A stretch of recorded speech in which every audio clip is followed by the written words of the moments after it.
Bonjour Hérode, vous retrouvez pour la vie des diocèses. Je tiens à saluer particulièrement ceux qui nous regardent depuis la Belgique, alors que nous recevons sur ce plateau de KTO Monseigneur Jean Cockrols. Bonjour. Bonjour. Un grand merci d'être là. Vous êtes évêque auxiliaire de Malines-Bruxelles, en charge du vicariat de Bruxelles. Peut-être pour commencer, vous pourriez nous rappeler les contours de ce territoire dont vous avez la charge épiscopale.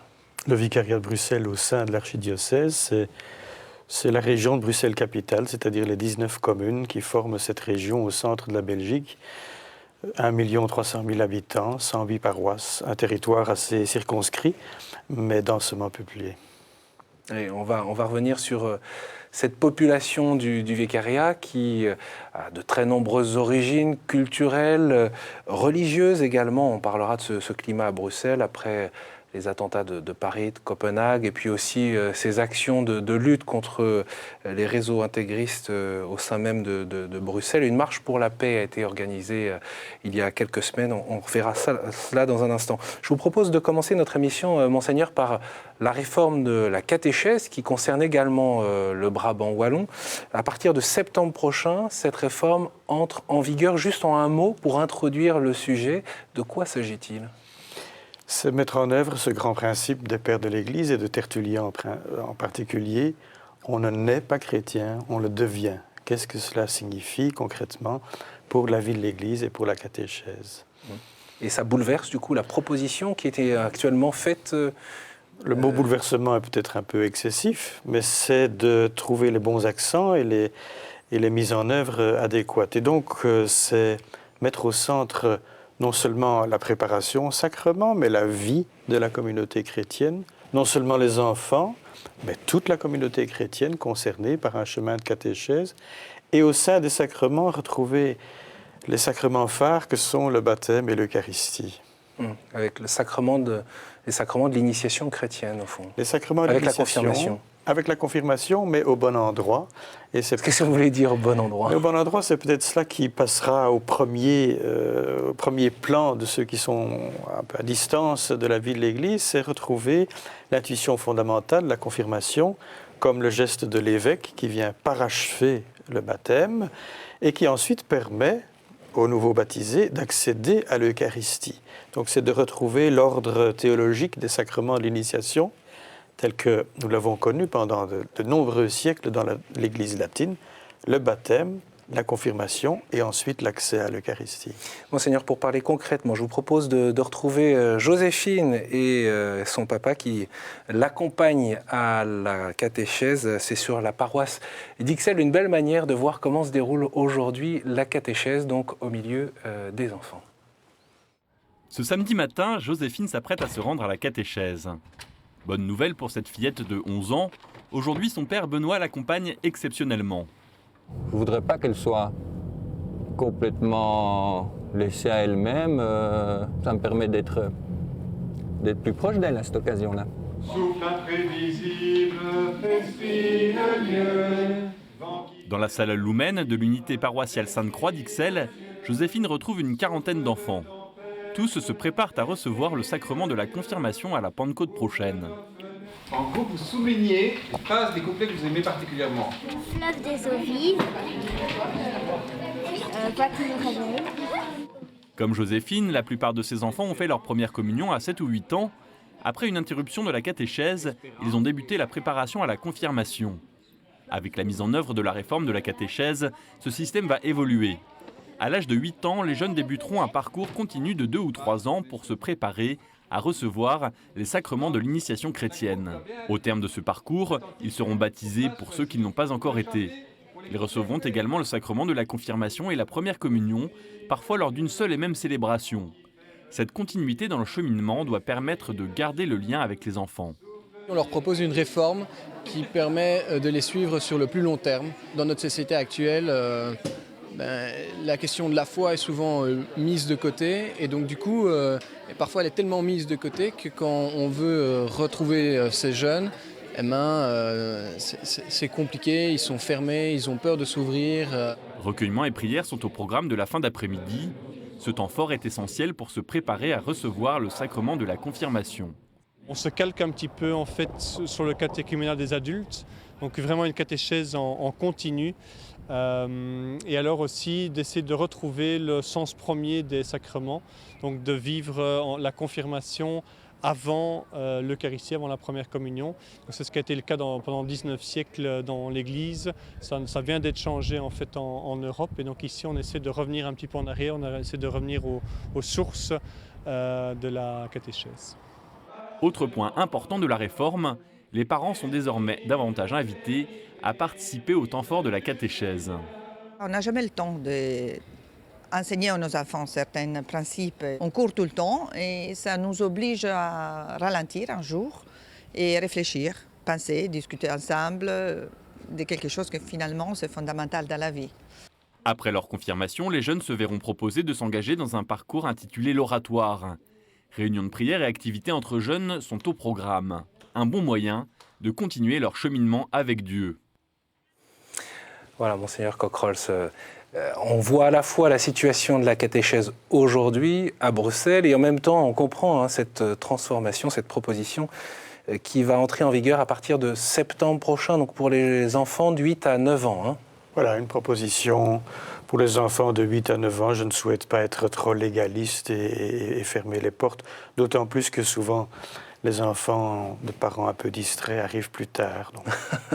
Monseigneur, au fond, ce qu'on comprend, c'est que le passage ou les sacrements, la demande de sacrement ne doit plus être un rite social, obligatoire, comme parfois on peut le vivre en Belgique ? Ce fut longtemps le cas en Belgique, ce rite de passage un peu obligé et qui faisait de la célébration plus une fête de famille qu'une fête de l'Église. Heureusement que c'est une fête de famille, mais parce que c'est d'abord une fête pour l'Église, pour la communauté chrétienne. Et c'est donc un recentrement progressif, mais sans vouloir casser tout ce qui précède et sans vouloir porter atteinte à cette joie légitime des familles. Oui, parce qu'il y a un vrai constat, c'est l'éloignement des jeunes une fois qu'ils sont passés par ces sacrements aujourd'hui, une fois qu'ils ont reçu ces sacrements. C'est un constat que malheureusement beaucoup de pasteurs ont dû faire, c'est que le sacrement, à l'époque de la confirmation, devenait un terminus ad quem, et puis les enfants ou les adolescents disparaissaient de la circulation. Nous souhaitons vraiment intégrer tout le parcours et donc aussi faire des propositions beaucoup plus explicites, comme je pense en France, on est plus coutumier de le faire, aux jeunes adolescents. Et une maturation aussi sur ces terrains-là. Voilà, une maturation de la foi, pas simplement une initiation, mais être aussi attentif à la maturation pour les adolescents, mais aussi pour leurs parents. Concrètement, ça veut dire quoi ? Ça veut dire être plus centré sur Jésus-Christ ? J'espère bien, sur Jésus. C'est quoi la préoccupation de l'évêque que vous êtes, au fond, à travers cette réforme qui demande beaucoup d'énergie? On peut voir d'ailleurs qu'il y a beaucoup d'accompagnement, de pédagogie, il y a même des clips vidéo sur Internet qui expliquent ça. Au fond, pourquoi toute cette énergie ? Mais c'est de découvrir la joie de l'Évangile et la joie d'être chrétien dans la ville. Sortir de cette idée parfois un petit peu préconçue chez beaucoup que la foi est la cerise sur le gâteau, quelque chose qui vient se surajouter à tant de choses et qui donc, comme disait la dame, dans une vie hyper pressée, n'a plus guère de place. Non, une réalité qui imprègne toute notre vie et qui nous donne la joie de vivre toutes ces réalités d'aujourd'hui. Et vous percevez, Monseigneur, que cette proposition, elle trouve du répondant au sein des communautés, ou elle trouve plutôt des résistances ou de l'incompréhension ? Quelques résistances chez des personnes pour lesquelles notre pédagogie n'est peut-être pas assez explicite, mais très heureusement, beaucoup ont un très bon accueil et je suis agréablement surpris que beaucoup de catéchistes, beaucoup de responsables paroissiaux, beaucoup de gens dans les paroisses suivent et comprennent la logique de ce qui est proposé. Monseigneur, depuis combien de temps vous êtes à cette responsabilité d'évêque auxiliaire, votre ordination ? Je viens de fêter mes 4 ans d'ordination. Ouais. Et au fond, à travers cette réforme de la catéchèse, c'est ce souci de la transmission de la foi, de l'enseignement de la foi qui s'exprime ? Cet immense souci, mais qui est la mission propre de l'Église, de transmettre la foi, de transmettre ce feu de l'Esprit Saint à tant de gens, et d'aller aux périphéries. J'espère que nous répondrons aussi mieux à l'appel du Pape François de rejoindre des gens là où ils sont, d'aller les rencontrer, d'aller les retrouver. Quel est le contexte à Bruxelles, au fond, aujourd'hui ? On sait parce que quand on porte un regard de Français, on sait que la Belgique est à la fois beaucoup plus structurée par l'Église, par l'institution Église, et peut-être aujourd'hui elle connaît un recul peut-être plus net ou plus marqué de la fois une sécularisation, comme on dit, plus forte. Oui. C'est surtout le cas côté néerlandophone, côté flamand, où on assiste à une sécularisation à très très grande vitesse et où l'Église, qui était omniprésente aujourd'hui, disparaît complètement du paysage. Côté francophone, cette présence de l'Église reste simple, modeste, mais elle est là et je ne peux que m'en réjouir. Dans le contexte bruxellois, c'est évidemment encore tout à fait particulier. C'est le contexte de la grande ville, multiculturelle, multicultuelle, où l'Église doit trouver sa place parmi tant d'autres confessions, tant d'autres façons de penser et de vivre. Une place qui est parfois contestée. On suit toute cette tension ou ce conflit qui se cristallise autour des cours de religion, notamment aujourd'hui. Voilà.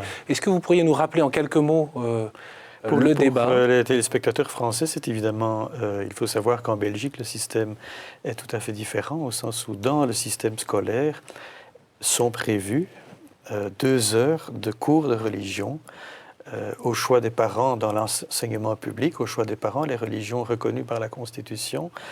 Mais il y a un ensemble de partis politiques qui souhaitent, avec des motifs parfois peu avouables, ou discutable en tout cas, mais faire table rase de la religion dans le milieu public et dire c'est une réalité privée, ce qui est, à mon humble avis, excusez-moi d'être aussi direct, mais une ineptie. La foi est une question personnelle, mais pas privée. Et c'est se tromper de vouloir reléguer les questions religieuses dans un espace soi-disant entièrement privé.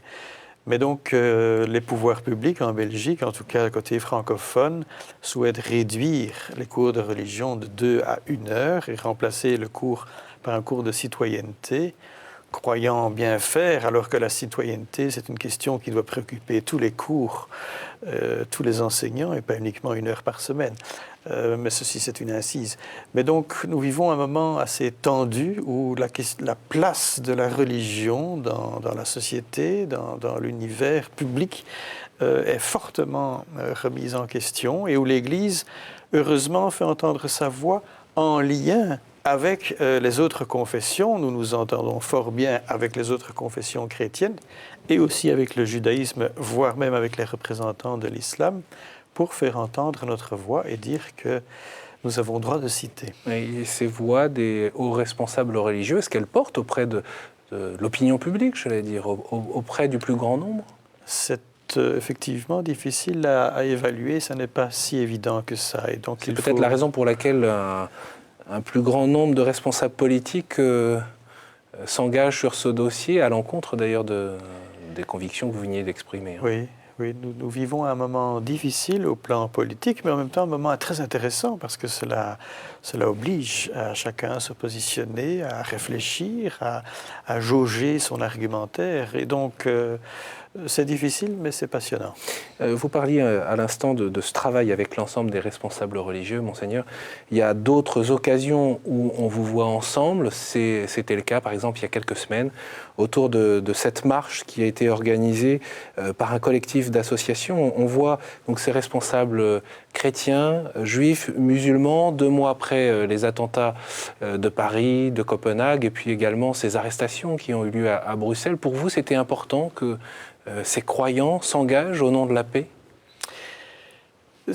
Propre à la réalité belge, c'était non seulement les croyants, mais c'était aussi la libre pensée. C'est vrai. Donc ceux qui se définissent comme athées ou agnostiques et qui souhaitaient aussi faire partie prenante de cette manifestation, ensemble pour la paix, en mettant l'accent sur 2 réalités indissociables, le respect et la liberté. Une liberté d'expression, mais qui implique aussi le respect de l'autre, qui ne partage pas mes opinions. Il fallait peut-être rééquilibrer ce débat et insister aussi sur la question du respect de l'autre. Pour vous, il y avait quand même des centaines de personnes présentes, c'est un beau signe? On estime entre 4 et 5 000 participants, des gens de toute obédience, si je puis dire, et nous avons fait cette démarche très originale de nous arrêter devant une maison de la laïcité, devant une église orthodoxe, un temple protestant, une église catholique, la synagogue, et puis enfin le palais de justice, pour chaque fois entendre une prise de parole. Et c'était particulièrement stimulant de voir que nous nous retrouvions sur l'essentiel. Oui, d'autant que le climat n'est pas simple là non plus, hein, dans le rapport entre religions et le religieux dans la société en tant que tel. Hein. Tout ça se cherche. Et j'imagine comme en France, les relations avec l'islam, ou plutôt avec les personnes de confession musulmane, c'est une question aussi brûlante d'actualité où personne ne voit très clair, où chacun essaye de construire modestement des ponts. On sait que la Belgique, c'est le pays d'Europe proportionnellement à sa population, qui compte le plus de jeunes qui sont partis faire le djihad. Oui. Pour vous, qu'est-ce que cela révèle ou qu'est-ce que cela signifie ? C'est évidemment une source d'inquiétude, et c'est d'abord une source d'inquiétude chez les pouvoirs publics qui s'interrogent qu'est-ce que nous avons fait ou qu'est-ce que nous n'avons pas fait pour en arriver là. Mais c'est aussi une question pour l'évêque, pour les catholiques en général. Pour quelle raison ? Parce qu'on parle de jeunes de confession musulmane.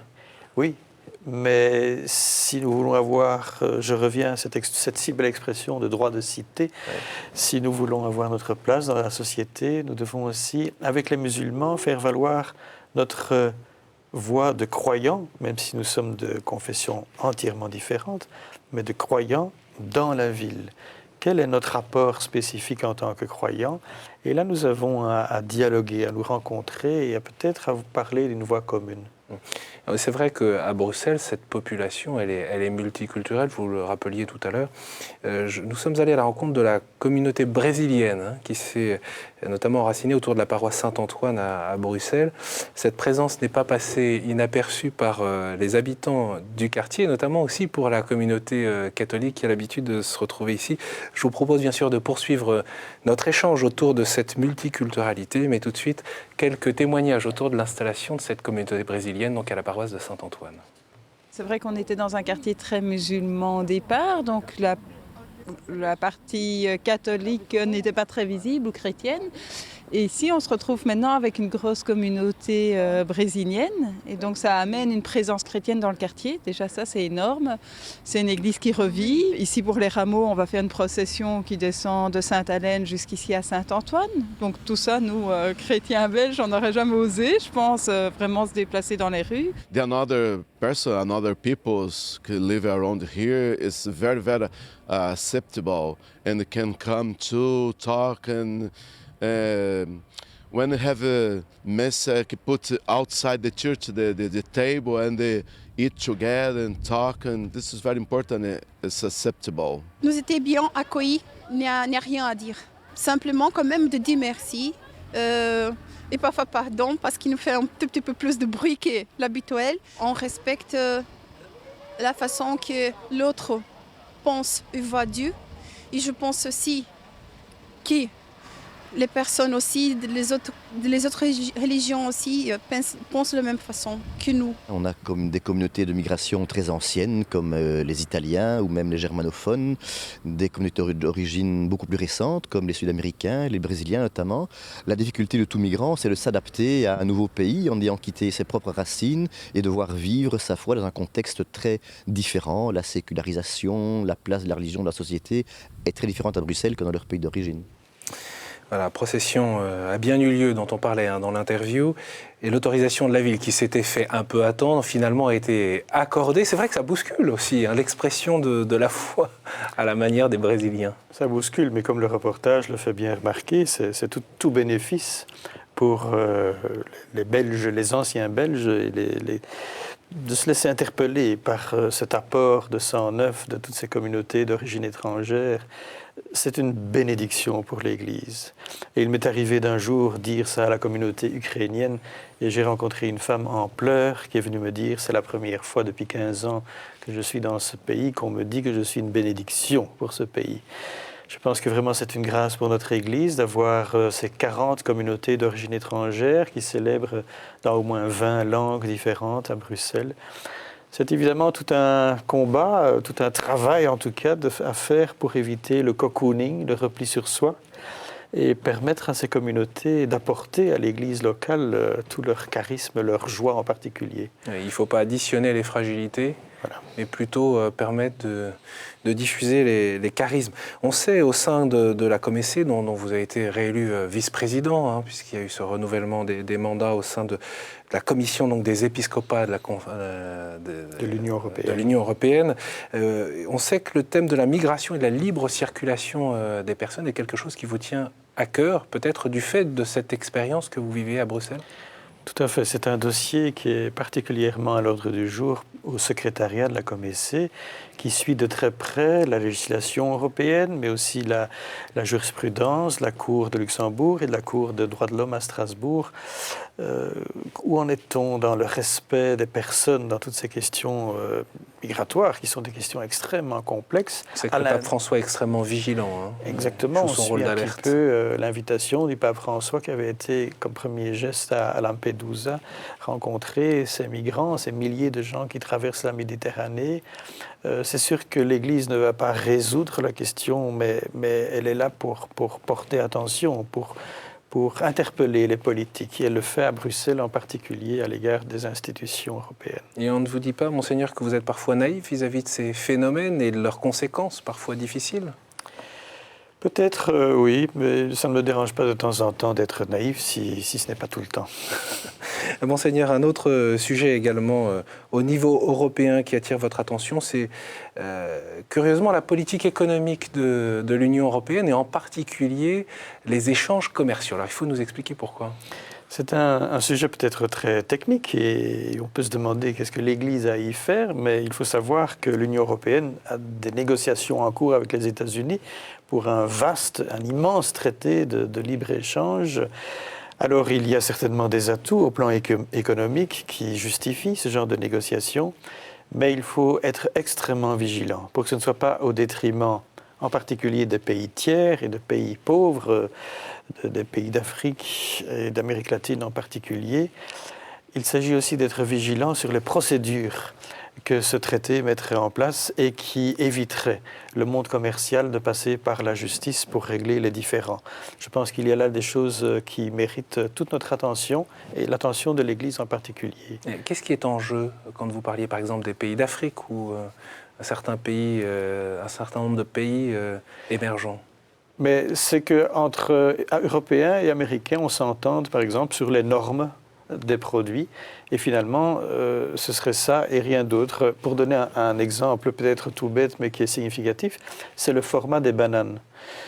Eh bien, il y a des pays d'Afrique qui sont incapables de produire des bananes du format déterminé par l'Europe et les États-Unis et qui donc sont incapables de les exporter.